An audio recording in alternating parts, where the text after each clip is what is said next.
Huey P. Newton, Functional Definition of Politics.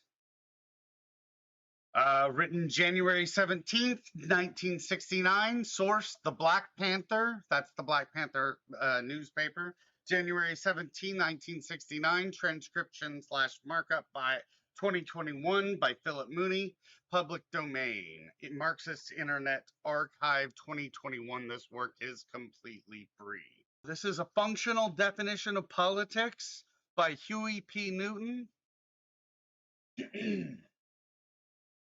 Politics is war without. War is politics with. Politics has its particular characteristics which differentiate it from war. When the peaceful means of politics are exhausted and the people do not get what they want, politics are continued. Usually it ends up in physical conflict, which is called war, which is also political. Because we lack political power, Black people are not free. Black Reconstruction failed because Black people did not have political and military power. The masses of Black people at the time were very clear on the definition of political power. It was evident in the songs of Black people at that time. In the songs, it was stated that on the day of Jubilee, we'd have 40 acres and 2 mules. This was promised Black people by the Freedmen's Bureau. This was freedom as far as the Black masses were concerned. The talented 10th at the time viewed freedom as an operative in the political arena. Black people did operate in the political arena during Reconstruction. They were more educated than most of the whites in the South. They had been educated in France, Canada, and England, and were very qualified to serve in the political arena, but yet Black Reconstruction failed. When one operates in the political arena, it is assumed that he has power or represents power. He is symbolic of a powerful force. There are approximately 3 areas of power in the political arena: economic power, land power, feudal power, and military power. If Black people at the time had received 40 acres and 2 mules, we would have developed a powerful force. Then we would have chosen a representative to represent us in this political arena.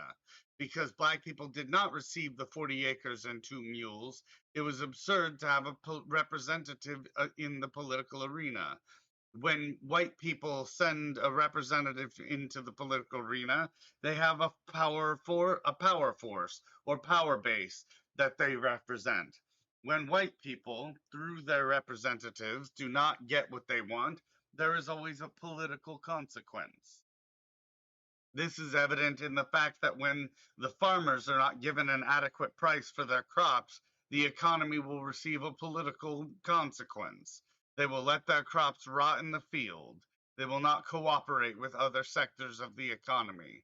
To be political, you must have a political consequence when you do not receive your desires. Otherwise, you are non-political.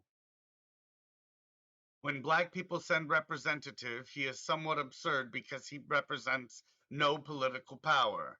He does not represent land power because we do not own any land. He does not represent economic or industrial power because Black people do not own the means of production.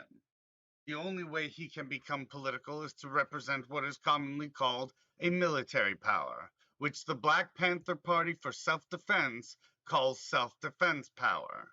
Black people can develop self-defense power by arming themselves from house to house, block to block, community to community throughout the nation.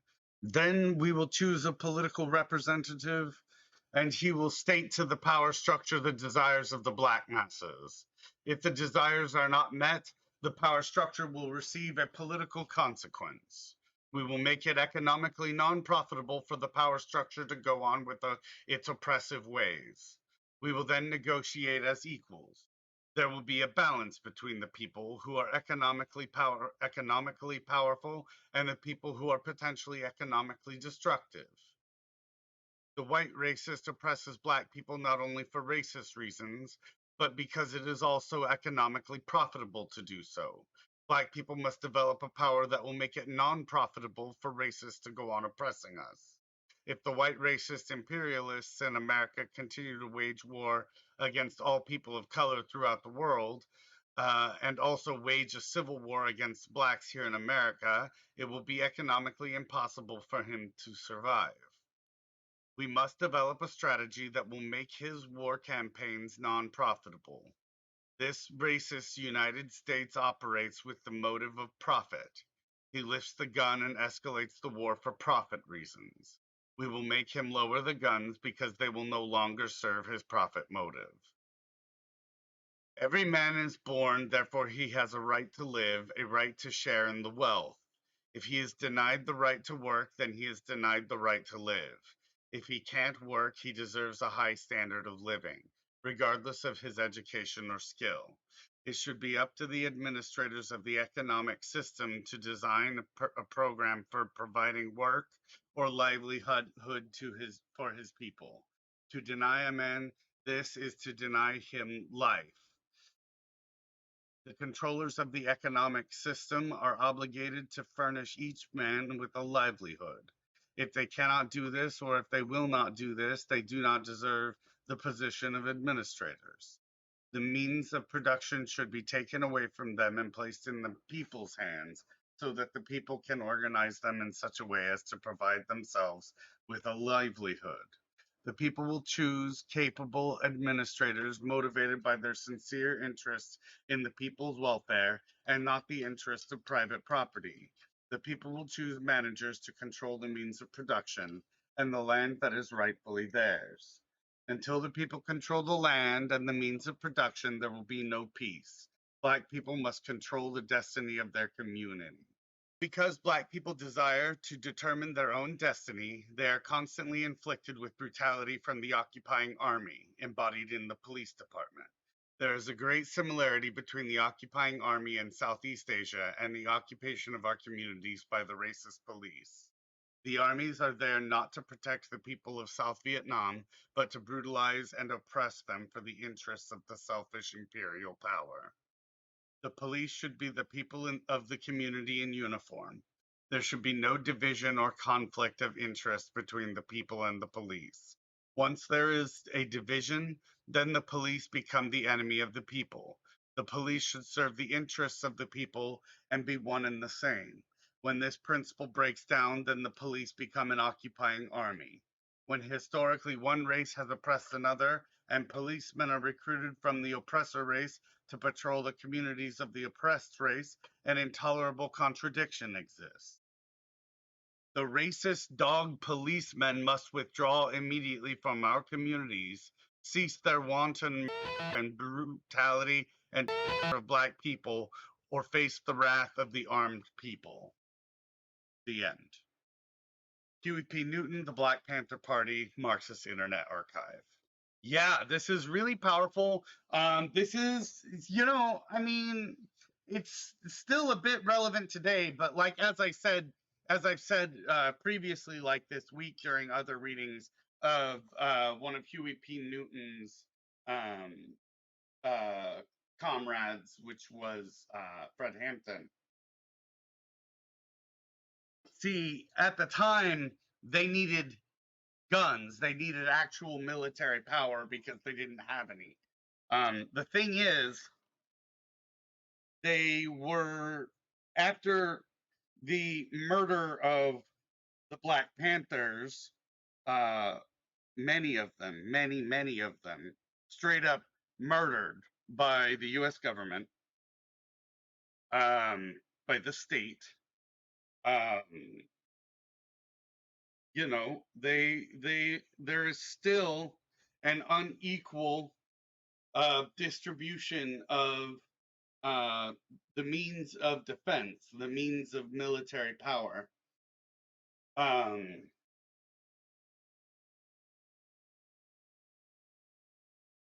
where right wingers have more than anyone else, they are, the group that is the most likely to be a mass shooter are the ones who are also coincide with the group most likely to be heavily armed. Um, I do believe that a means of self-defense is essential to seizing your power um against um like if as it like and again I'm trying to tie this into queer liberation and you know, especially for trans people, there are places in the country, places in each state, places in each city, and unique bad actors all throughout the world who will specifically target trans people because they are trans. I love his expression of approximately three areas of power in the political arena: economic power, that's the means of production; land power, that's, you know, feudal power, that's owning, having a deed of ownership of land in their system and in their legal, in the recognized in the legal system; and military power, which is the power to defend yourself, and a tool that is used, that is beneficial in terms of military power, that exists now that didn't exist then, is a live streaming camera. If you you know, I've said it before, you know, film the cops, um but like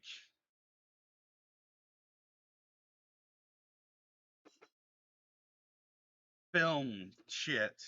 I'm not saying necessarily get a Ring doorbell and like let Ring send your videographic data from your front door to the police constantly to help them with their policing. That's not what I'm talking about.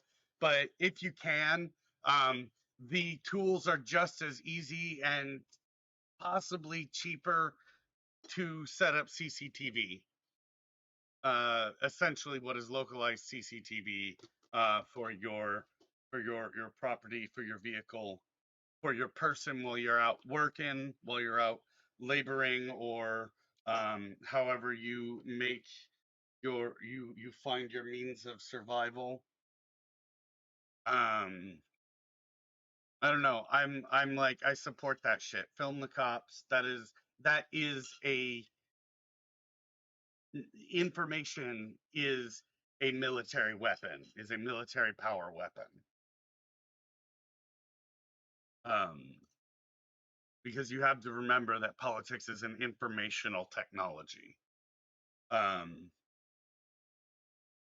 and that's, you know, that's why there's the three areas of, anyway, I have rambled and gotten myself distracted and everything.